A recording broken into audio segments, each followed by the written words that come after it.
I didn't call the police. I didn't need to.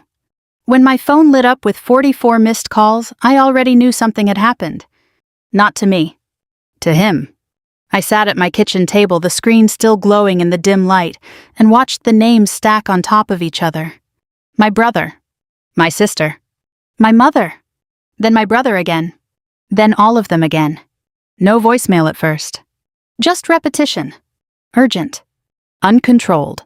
I didn't answer. I set the phone face down.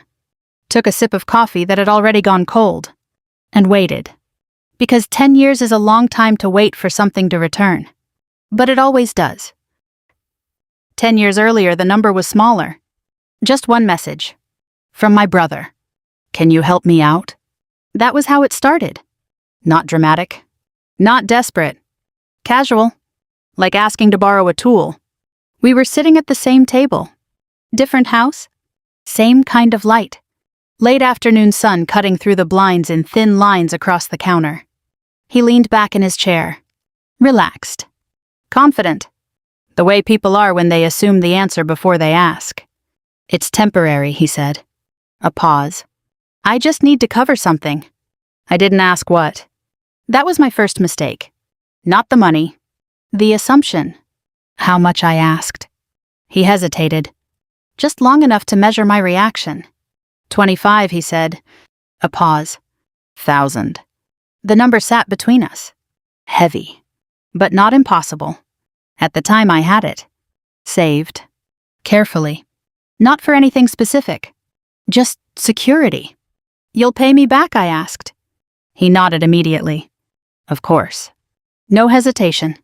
No calculation. Just certainty. A kind of certainty that feels like trust when you're inside it.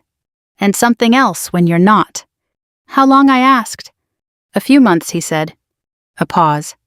6, maybe. I looked at him. Not searching for truth. Believing it. Because he was my brother. And that was enough. I'll transfer it, I said. He smiled. Not relieved. Satisfied. Thank you, he said. A pause. I won't forget this. I nodded. Just pay it back, I replied. Simple. Clear. Defined. Or so I thought. The transfer went through that night. $25,000. From my account to his. No contract. No paperwork. Just a line on a screen. And a message. Sent. Received. Done. For a while, nothing changed. He called. We had dinner. Talked about small things. Normal things. Like the transaction didn't exist. Like it didn't need to. 6 months passed. Then 8. Then a year. I didn't bring it up right away.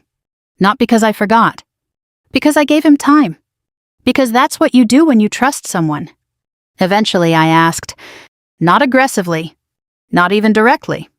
Just, hey, have you thought about a timeline? He didn't answer right away. He leaned back. Same chair. Same posture. Different energy. Things have been tight, he said. A pause. You know how it is? I nodded. I did know how it was. But I also knew what had been said. Do you have a plan, I asked. He exhaled. Looked away. We'll figure it out, he said. Not him. Not me. We. That was the second shift. Subtle, but real. Time passed. Another year? Then another. I asked again. This time not at the table. Over the phone. I need to talk about the money, I said. Silence. Then a short laugh. Not amused. Dismissive. Seriously, he replied. I held the phone a little tighter. Yes, I said. A pause. It's been 2 years. Another silence. Longer this time. Then he said, You're really going to make this about money. The sentence landed differently than I expected. Not defensive. Accusing. I didn't respond immediately. I'm asking about something we agreed on, I said. He exhaled again. Louder this time. You know what I've been dealing with, he said. A pause. And this is what you're focused on. There it was. The shift. Not just delay. Redefinition. I felt it settle in. Slow. Clear. This matters, I said. He didn't answer. Instead, he said something else. Something that didn't belong in the same conversation. "You've always been like this," he added. A pause. Keeping score. I didn't argue. Because that wasn't true. But it also wasn't the point. "This isn't about score," I said. "It's about what you owe." Silence. Then the line clicked. He hung up. The next call didn't come from him. It came from my mother. I knew before I answered what it would sound like. Concern. Disappointment. Controlled. "Why are you putting pressure on your brother?" she asked. No greeting. No context. Straight to position. I asked him about the money, I said. A pause. "It's been 2 years." She sighed. Not surprised. Not confused. Prepared. "He's going through a lot," she said. A pause. "You need to be more understanding." I leaned back in my chair. Looked at the ceiling. "I gave him $25,000, I said. Calm. Flat. "I am being understanding." Silence. Then she said, "It's not just about you." There it was again. The shift. From agreement to obligation. "I didn't say it was," I replied. "I'm asking for what's mine." Another sigh. "You're being selfish," she said. The word landed harder than anything else. Not because of what it meant. Because of where it came from. I didn't raise my voice. Didn't argue. I just said, "I'm asking for what he promised." She didn't respond to that. Instead, she said, "Let it go." A pause. "For the sake of the family." Silence. That was the moment. Not when he didn't pay me back. Not when he hung up. When she said that. Because that was the structure. Clear. Defined. Not about fairness. Not about agreement. About maintaining something that didn't include me equally. I held the phone. Listened to the quiet on the other end. Then I said, "Okay." A pause. "I will." She exhaled. Relieved. "Good," she said. "That's the right thing to do." I didn't answer. I ended the call. And that was the last time I asked. 10 years later, my phone lit up with 44 missed calls. And for the first time, they were asking me what I had done. The first voicemail came through a minute later. My sister's voice. Tight. Controlled in a way that meant she wasn't in control. "Call me back," she said. A pause. "It's important." She didn't say what it was. She didn't need to. The second voicemail was from my brother. Different tone. Not tight. Pressed. "What did you tell them?" he asked. No greeting. No name. Just the question. I listened to it twice. Not for the words. For the space between them. For what wasn't said. He didn't ask how I was. He didn't ask if I knew what was happening. He assumed I did. That told me everything. I set the phone down. Didn't call back. Not yet. Because when something shifts after 10 years, you don't rush to meet it. You let it show itself. The morning after I told my mother I would let it go, nothing changed. That was the third realization. When you step out of a structure, the structure doesn't collapse. It adjusts. Without you. My brother didn't call. My mother didn't bring it up again. At the next family dinner, no one mentioned the money. Not even indirectly. The conversation stayed on safe ground. Work. Weather. Things that didn't require alignment. I sat at the table. Listened. Responded when spoken to. And watched. Because something had shifted. Not visibly. But in position. I wasn't inside the same circle anymore. I was adjacent. Included. But not central. And that's how it stayed. For months. Then a year. Then more. At first I thought it would feel temporary. That someone would bring it back up. That there would be a moment where we corrected it. There wasn't. Instead, something else happened. The narrative changed. Slowly. Quietly. Without announcement. At a birthday dinner, my aunt made a comment. "Your brother's been carrying a lot," she said. A pause. "He's had to make some tough choices." I looked at my brother. He didn't react. Didn't correct her. Just nodded slightly. Accepted it. I didn't speak. Because I understood what was happening. The story was being rewritten. Not as a conflict. as a burden, shifted away from him, redistributed across context. That's how people protect what they don't want to face. Another time my sister said something similar. He didn't mean for it to go that way, she told me. A pause. It just happened. I looked at her. What happened? I asked. She hesitated, then said, everything. That was the fourth shift. When the details disappear, accountability does too. I stopped asking. Not because I forgot. Because I understood. There wasn't a version of this where they would name it the way it was. So I stepped back further. Not dramatically. Just consistently. I stopped going to every dinner. Then most of them. I answered calls less often. Then rarely. Not cutting them off. Not confronting. Reducing. Until the connection wasn't active. Just available.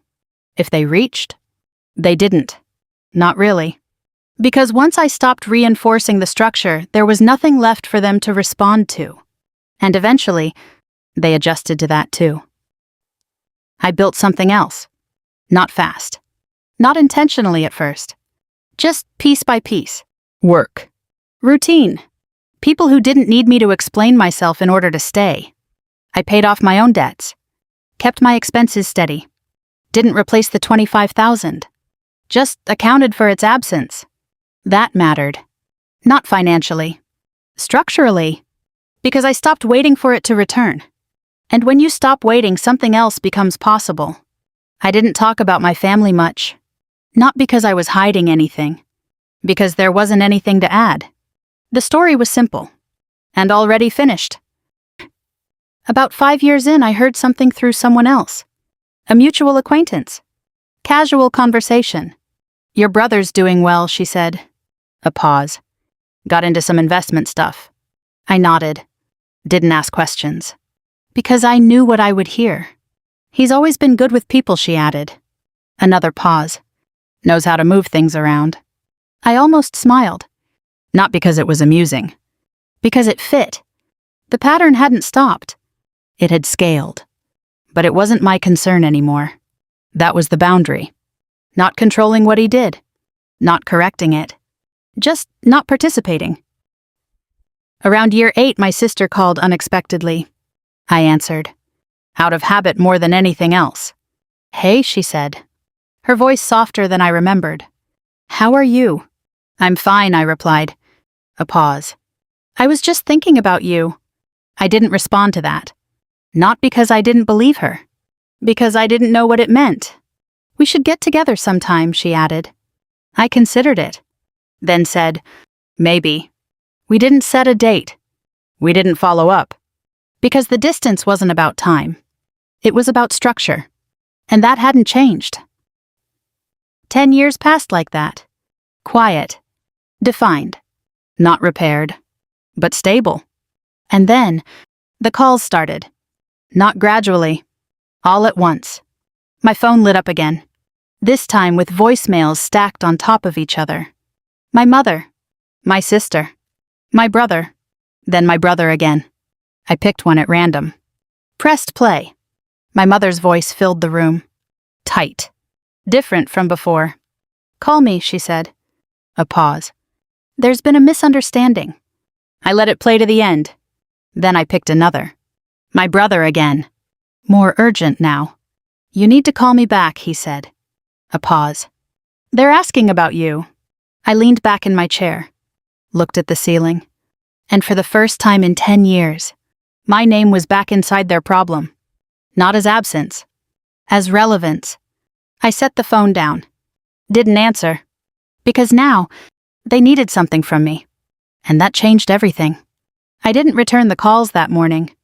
I went to work. Same route. Same parking lot. Same office that had nothing to do with any of it. That was intentional. When something tries to pull you back into a structure you left, the first response matters. Not emotionally. Positionally. I sat at my desk. Opened my laptop. Read through emails. Answered what needed answering. Ignored what didn't. My phone buzzed twice. Then again.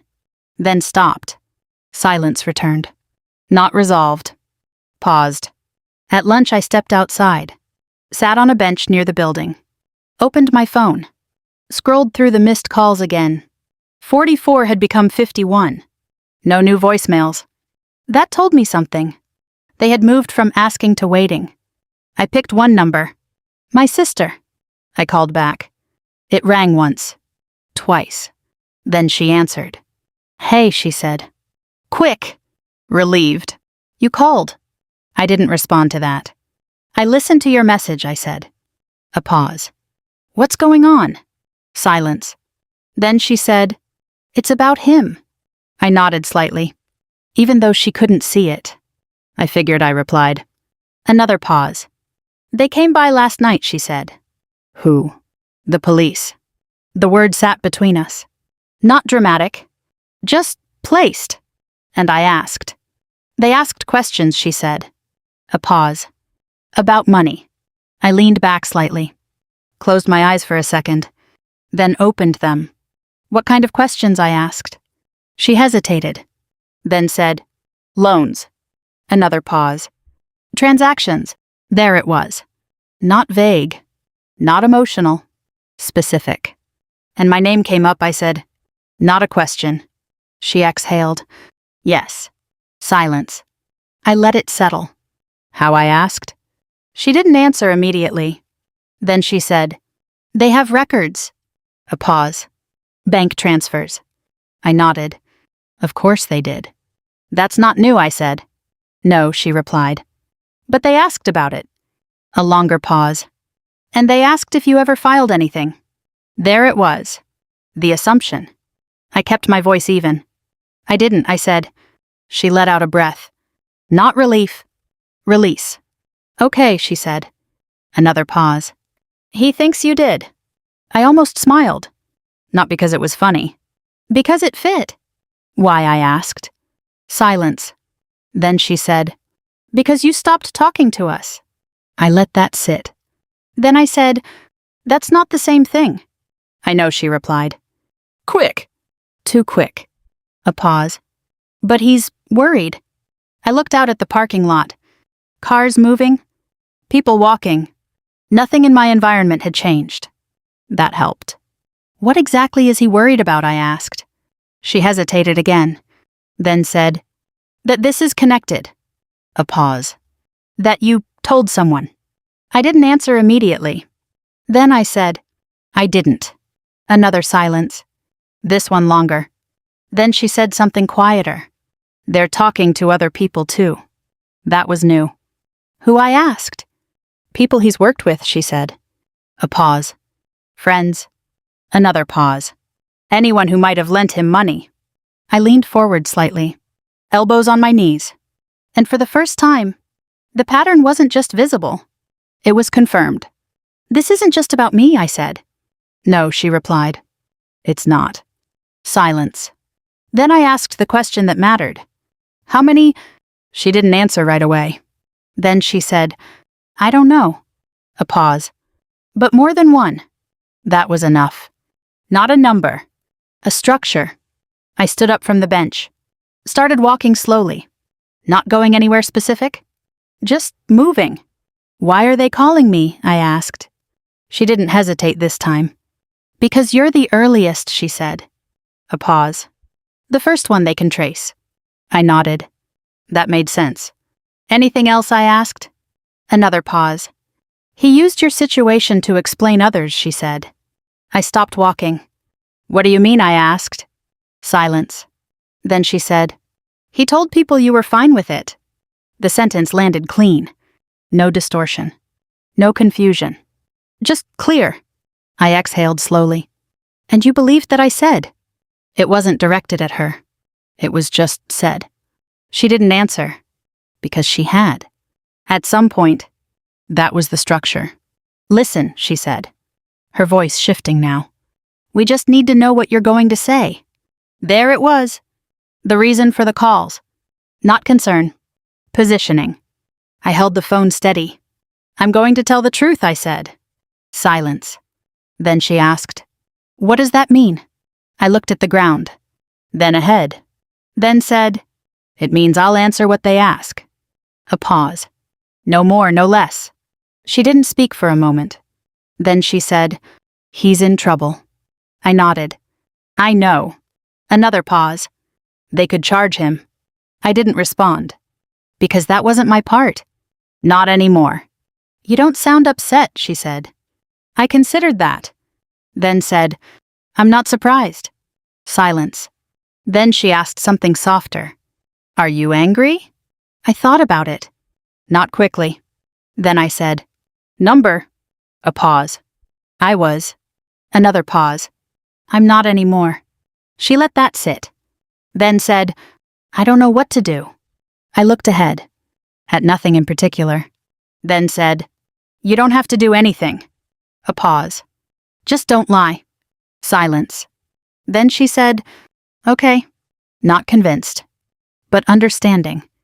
We ended the call. I stood there for a moment. Phone still in my hand. The structure had revealed itself fully now. Not just alone. Not just a family dynamic. A pattern. Repeated. Scaled. And I was part of the beginning. Not the cause. But the first piece. That's why they were calling. Not because I had done something. Because I hadn't forgotten. I didn't get another call that afternoon. Not from my sister. Not from anyone. The silence returned. But it wasn't the same silence as before. This one had shape. Direction. It was moving toward something. That night I made dinner. Simple. Pasta. Sauce from a jar. Nothing that required attention. Because my attention was already elsewhere. On the phone sitting on the counter. Screen dark. Still. Waiting. I didn't check it. Not until I finished eating. Washed the dishes. Dried them. Set them back in place. Only then did I pick it up. 2 new messages. Both from my brother. The first, "Call me." The second, "Please." I read them once. Then again. The difference between the two mattered. The first was instruction. The second was adjustment. I called him back. He answered on the first ring. "Hey," he said. Too quickly. Like he had been holding the phone. Waiting for it to light up. I didn't respond to the tone. "I got your messages," I said. A pause. "What's going on?" Silence. Not long. But enough to register. "They're asking questions," he said. His voice was different from before. Less certain. More measured. I replied. Another pause. "They came by last night," he added. I nodded slightly. "I know." Silence. Then he said, "They mentioned you." There it was again. Positioning. "I figured they would," I said. He exhaled. Louder this time. "They think you reported something." I didn't answer immediately. Then I said, "I didn't." Another silence. Shorter. Tighter. "Okay," he said. But he didn't sound convinced. Or maybe he didn't sound relieved. Just recalibrating. "They're looking at old transactions," he continued. A pause. Mine, other people's. I leaned against the counter. "Okay," I said. Not prompting. Not reacting. Just acknowledging. "They asked about the money I got from you," he said. The words came slower now. More deliberate. Like he was choosing how to frame them. I told them it was a gift. I didn't respond. Not because I didn't have something to say. Because that wasn't new. He had already told that version. To others. For years. "You didn't correct that," I said. Calm. Flat. Silence. Then he said, "You never pushed back." There it was. The inversion. Responsibility shifted. Not to him. To me. I let that sit. Then I said, "I asked you to pay it back." A pause. Multiple times. He didn't answer. Because he couldn't. "They might call you," he said instead. Another shift. Forward. "They might ask you about it." I nodded. "I expect that." Silence. Then he said, "You could just tell them it was nothing." I almost smiled. Not because it was surprising. Because it was consistent. With what I asked. A pause. "That it wasn't alone," he said. "That you didn't expect anything back." I held the phone steady. Didn't move. Didn't react. Just listened. And why would I say that I asked? Silence. Longer this time. Then he said, "Because it's family." The word landed. Not heavy. Not meaningful. Just familiar. I leaned back slightly, closed my eyes for a second, then opened them. "That's not what we agreed on," I said. He exhaled again, frustrated now. "But it's what makes sense now," he replied. I shook my head, even though he couldn't see it. "No," I said.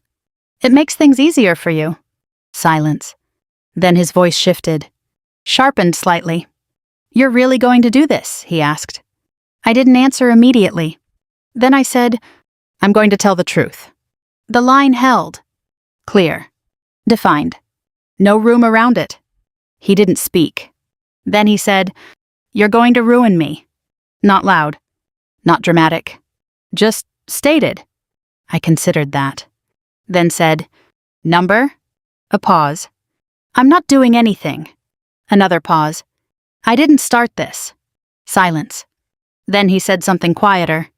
"I trusted you." I let that sit. Then replied, "I trusted you first." That ended it. Not the call. The argument. He didn't have a response to that. Because there wasn't one. We stayed on the line for a moment, neither speaking. Then he said, "If they call you..." A pause. "Just think about it." I didn't answer. Because I already had. "I'll answer what they ask," I said. A pause. "No more, no less." Silence. Then he said, "Okay." Not agreement. Acceptance. The kind that comes when there are no more options to shape the outcome. We ended the call. I set the phone down, looked at it for a moment, then turned away, because the structure was complete now. There was nothing left to define, only to play out. And for the first time, I wasn't inside it. I was outside, watching. The call came the next afternoon. Unknown number. I answered on the second ring. "Ms. Carter?" The voice was neutral. Professional. Measured. "Yes." "This is Detective Harris," he said. A pause. "We're following up on a financial matter connected to your brother." I leaned back in my chair. Not surprised. Not tense. "Okay," I said. Another pause. "We'd like to ask you a few questions," he continued. "Is now a good time?" I looked at the clock, then at the window. Nothing in the room had changed. "Yes," I said. "It is." He didn't rush. Didn't push. "That's fine," he said. A pause. "Can you confirm a transfer made approximately 10 years ago?" I didn't need to think. "Yes." Amount. 25,000. Another pause. "Was that a loan?" I held the phone steady. "Yes." Clear. No hesitation. Silence on the other end. Not confusion. Documentation. "Were there any written terms?" he asked. Number. "Any repayment schedule?" He said 6 months. A pause. "Did he repay you?" Number. Silence again. Longer this time. Then, "Did you pursue repayment?" Yes. A pause. "For about 2 years." And then, I stopped. Why? I considered that. Not because I didn't know. Because I wanted to answer precisely. Because it wasn't being honored, I said. A pause. And the situation wasn't going to change. He didn't respond to that directly. Instead, he asked, "Did you report the loan at any time?" Number. Another pause. "Did you communicate to anyone that it was a gift?" Number. Silence. Then he said, "Do you have any records of the transfer?" Yes. "Would you be willing to provide them?" I didn't answer immediately. Then I said, "Yes." No emphasis. No hesitation. Just fact. "That would be helpful," he said. A pause. "We'll follow up with instructions." Okay. He didn't add anything else. Didn't ask about family. Didn't ask about context. Because none of that mattered to the structure. Only the facts. "Thank you for your time," he said. "You're welcome." The line clicked. The call ended. I set the phone down. Not slowly. Not deliberately. Just placed it. And for a moment I sat there. Not thinking. Not reacting. Just still. Because there was nothing left to decide. The truth had been stated. Clean. Unaltered. Unframed. That's all it needed to be. My phone buzzed again within minutes. My brother. I let it ring. Then stop. Then ring again. I didn't answer. Not because I was avoiding. Because there was nothing left to say. A message came through. Did you talk to them? I didn't respond. Another message. What did you say? I read it. Then set the phone face down. Because the answer wasn't for him. It had already been given. That evening my sister called. I answered. Hey, she said. Her voice quieter now. Less urgent. They reached out to me too, she added. A pause. I told them what I knew. I nodded. Even though she couldn't see it. Okay. Silence. Then she asked, What did you tell them? I leaned back slightly. Closed my eyes for a second. Then opened them. The truth, I said. Another pause. Nothing else. She exhaled slowly. I figured, she said. Silence. Then she said something different. He's not handling this well. I didn't respond to that. Because it wasn't new. It was just visible now. He keeps saying you could have fixed this, she added. I almost smiled. Not because it was funny. Because it was predictable. This isn't mine to fix, I said. A pause. It never was. Silence. Then she said, I think he believed you'd protect him. I considered that. Then said, I protected him for 10 years. A pause. That was enough. She didn't argue. Because she understood. Now. Mom's upset, she said. I nodded. I know. Another pause. She says this could ruin everything. I looked at the wall across from me. Plain. Unchanged. Everything was already built on something unstable, I said. A pause. This just showed it. Silence. Then she said, I don't think she sees it that way. I didn't respond. Because that wasn't something I could change. And it wasn't something I needed to. We stayed on the line for a moment. Then she said, I'm sorry. Not loud. Not dramatic. Just said. I didn't answer immediately. Then I said, I know. Because she did. Now. We ended the call. I set the phone down. Looked at it one last time. No missed calls. No new messages. The urgency had passed. Replaced by something else. Consequence. And for the first time, it wasn't directed at me. The calls didn't stop after that. They changed. Shorter. Less frequent. More careful. My brother stopped calling first. That was the first thing I noticed. No more immediate reactions. No more call me back. Just messages. Sparsa. Measured. One came 2 days later. They asked for more records. I read it. Didn't respond. Another the next morning. Do you have anything else? I set the phone down. Because the question wasn't about records. It was about control. He was trying to understand what I had. What I could say. What I might still hold back. The answer was simple. Everything I had I would provide. Nothing more. Nothing less. A week passed. The detective followed up. Email this time. Clear instructions. Secure upload. Specific dates. No unnecessary language. I gathered the records. Bank statements. Transfer confirmations. Old messages. I didn't search for more. I didn't edit. I didn't remove anything that made me look uncertain. Because uncertainty wasn't the point. Accuracy was. I uploaded the files. Closed the browser. And that was it. No follow-up. No explanation. No commentary. That was the second shift. The moment where my role moved from participant to reference. I wasn't involved. I was part of the record. My mother called that evening. I answered. Not out of obligation. Because I knew the tone would be different. Hi, she said. Quiet. Measured. Hi. A pause. I heard you spoke with them, she added. Yes. Silence. Then she said, You could have handled that differently.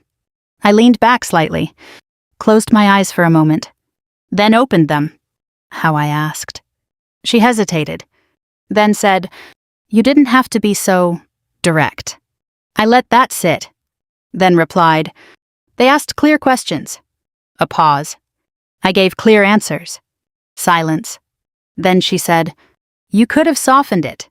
I almost smiled, not because it was surprising, because it was consistent. "That wouldn't have been true," I said. Another pause. "Truth isn't always necessary," she replied. There it was. The structure. Still intact. Still operating. I held the phone steady. "It is when someone asks for it," I said. Silence. Then she said something quieter. "He's your brother." I nodded. "Yes?" Another pause. "And you let them take him apart." I considered that. Then said, "I didn't do anything to him." A pause. "I didn't start this." Silence. Then she said, "You could have stopped it." I shook my head slightly. "No," I replied. "I stopped being part of it 10 years ago. That ended it. Not the call. The position." She didn't argue. Because she couldn't. We stayed on the line for a moment. Then she said, "I don't know how to talk to you right now." I understood that. "Then don't," I said. A pause. "Wait until you do." Silence. Then she said, "Okay. Not agreement. Acceptance." We ended the call. 2 weeks later, my sister came by. Unannounced. She knocked. Waited. I opened the door. She looked different. Not physically. Structurally. Less guarded. More aware. "Hey," she said. "Hey." She stepped inside. Looked around. Not searching. Just taking in the space. "It's quiet here," she said. I nodded. "It is." She sat at the table. Same place I always sat. Hands folded loosely. Not tight. Not defensive. "I wanted to see you," she said. A pause. "Not about him." I didn't respond. I let her continue. "I've been thinking about what happened," she added. Another pause. "Not just now, back then." I sat across from her. Waited. "I remember the dinner when you asked him about the money," she said. A pause. The way Mom reacted. Another pause. I didn't say anything. I held her gaze. "You didn't," I said. She nodded. "I thought staying out of it was neutral." A small pause. It wasn't. I didn't respond. Because she didn't need me to. "I see that now," she said. Silence. Then she asked, "Why didn't you fight harder?" I considered that. Not quickly. Then said, "Because I saw what fighting would do." A pause. "It would have made me the problem." She nodded slowly. "Yes." Another pause. "That's exactly what happened anyway." I almost smiled. Not out of humor. Recognition. "It didn't matter what I did," I said. "The outcome was already decided." Silence. Then she said, "I don't want that anymore." I looked at her. "What does that mean?" I asked. She exhaled. "It means I don't want to pretend things are fine when they're not," she said. A pause. "And I don't want to ignore things because it's easier." I nodded. "That's a start." She looked down at her hands. Then back up.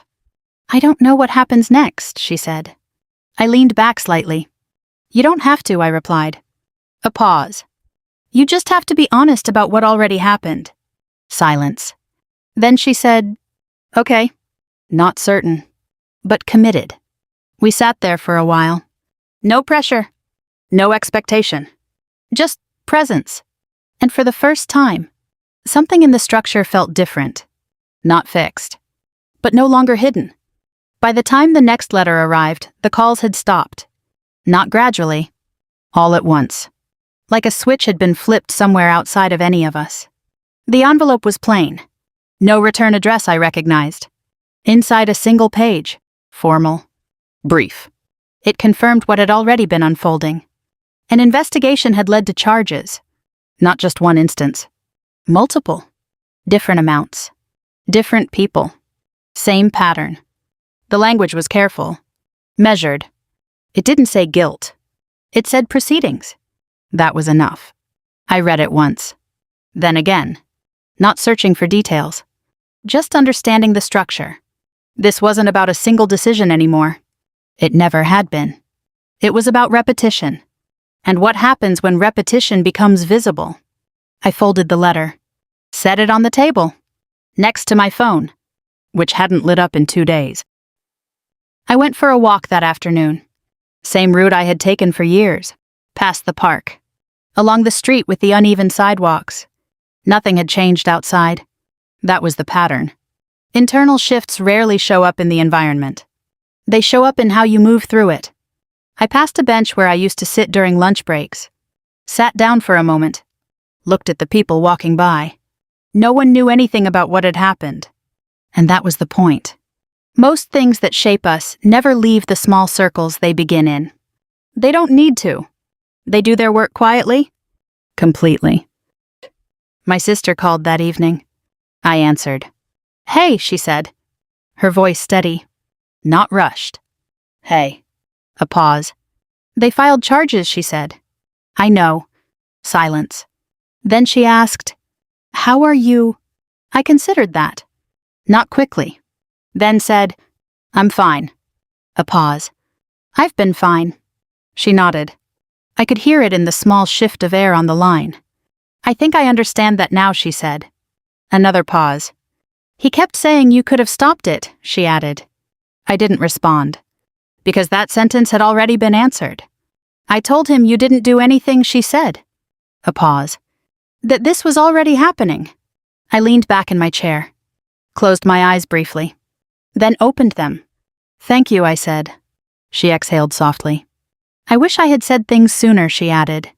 I let that sit, then replied, "You're saying them now." Silence. Then she said, "Mom's having a hard time." I nodded. "I know." Another pause. "She still thinks this could have been handled differently." I didn't answer, because for her that might always be true. "That doesn't mean she's right," my sister added. That was new. I noticed it. Didn't comment on it. Just held it. "Are you going to see her?" she asked. I thought about that. Not the logistics. The position. "Yes," I said. A pause. "But not to fix anything." Silence. Then she said, "That makes sense." We ended the call. No urgency. No unresolved tension. Just completion. I saw my mother the following weekend. At the house. Same kitchen. Same table. But the space felt different. Less controlled. More open. She was already there when I arrived. Standing at the counter. Hands resting lightly on the surface. She turned when I walked in. Paused. Then said, "You came." "Yes." I set my bag down. Same place. Always the same place. Consistency matters. She watched me for a moment. Then said, "They filed charges." "I know." Silence. She looked at the table. Then back at me. "I didn't think it would go this far," she said. I nodded. "It didn't start here," I replied. A pause. "It just ended up here." She didn't argue. Didn't redirect. That was the first difference. "I keep thinking about what you said," she added. A pause. "About not rewriting things." I waited. "I did that," she said. Quiet. Clear. "I changed the story so it would be easier to live with." I held her gaze. "Yes," I said. No accusation. No emphasis. Just acknowledgement. She exhaled slowly. I told myself it was a misunderstanding, she continued. A pause. That it would resolve on its own. I didn't respond. Because it hadn't. And she knew that now. I was wrong, she said. The words didn't carry weight. They didn't need to. They were precise. I nodded. Yes. Another pause. "I don't expect you to fix anything," she added. "I'm not asking for that." I leaned back slightly. "That's good," I said. Silence. Then she asked, "Is there a way forward?" The question wasn't framed. Not structured. Just asked. I considered it. Then said, "There is." A pause. "But it's not about what happens next."